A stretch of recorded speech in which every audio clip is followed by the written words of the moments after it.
রাজধানীর পুরান ঢাকার ধোলাইখালে রাস্তার একটি অংশ ধসে পড়েছে।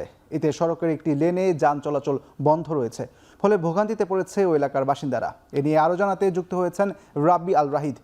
রাহিদ, ঠিক কী কারণে রাস্তার অংশ ধসে পড়ল আর সংস্কার কাজ শুরু হয়েছে কিনা আমাদেরকে জানাবেন।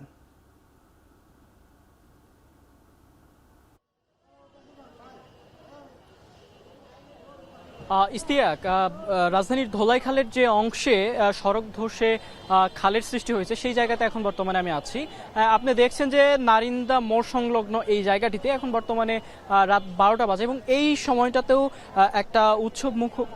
একটা উৎসুক জনতার একটা ভিড় আমরা দেখতে পাচ্ছি। এবং আপনি দেখতে পাচ্ছেন যে নারিন্দার মোড় সংলগ্ন এখানে যে মূল যে রোডটি রয়েছে সেই রোডে একটি বড় ধসের সৃষ্টি হয়েছে। এবং আপনি যেটি জানতে চেয়েছিলেন যে আসলে কি কারণে ধসের সৃষ্টি হয়েছে, আমরা যেটি এখানে এসে স্থানীয়দের সঙ্গে কথা বলেছি এবং এখানে দক্ষিণ সিটি কর্পোরেশনের যেসব প্রকৌশলীরা এখানে কাজ করছেন তাদের সঙ্গে কথা বলে যেটি জেনেছি যে আসলে এখানে ওয়াসার যেসব পাইপলাইনগুলো ছিল প্রায় 20 থেকে 30 বছর ধরে, যেসব পাইপলাইন এই রাস্তার নিচ দিয়ে ছিল সেসব পাইপলাইনে আসলে দীর্ঘদিন ধরে লিক ছিল, যার কারণে আসলে এই ছিদ্র দিয়ে আসলে নিয়মিত হারে পানি বের হচ্ছিল এবং এই পানির যে স্রোত এবং সেই স্রোতের কারণে নিচের যে মাটি সেই মাটি সরে যাওয়ার কারণে আসলে উপর থেকে ধসের সৃষ্টি হয়েছে। এবং পাশাপাশি ধসের আরেকটি কারণ হলো যে এখানে প্রচণ্ড বৃষ্টির কারণে যে পানির উপরের যে স্রোত ছিল এবং সেই স্রোতের সময়ও আসলে গতকাল রোববার বিকেলের দিকে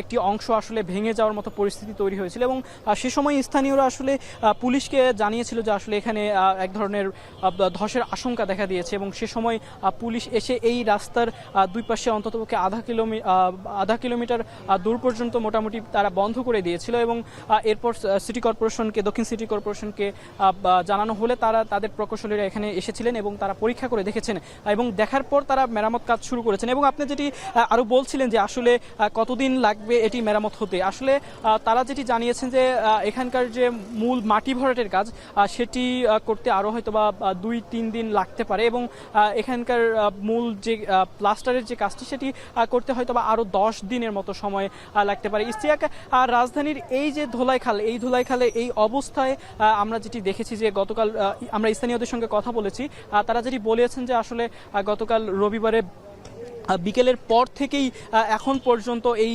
জায়গাতে যখন ধস নামার পর থেকে এখন পর্যন্ত এখানে তীব্র যানজটের সৃষ্টি হচ্ছে।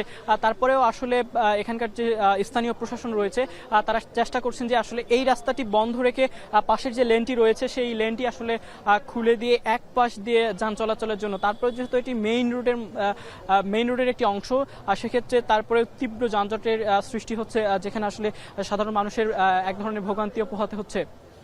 ইস্তিয়াক, রাজধানীর ধোলাইখাল থেকে এই ছিল সর্বশেষ। রাজধানীর পুরান ঢাকার ধোলাইখালে রাস্তার একটি অংশ ধসে পড়েছে, এতে সড়কে যান চলাচল সাময়িক বন্ধ রয়েছে। এই বিষয়ে বিস্তারিত জানাচ্ছিলেন রাব্বি আল নাহিদ।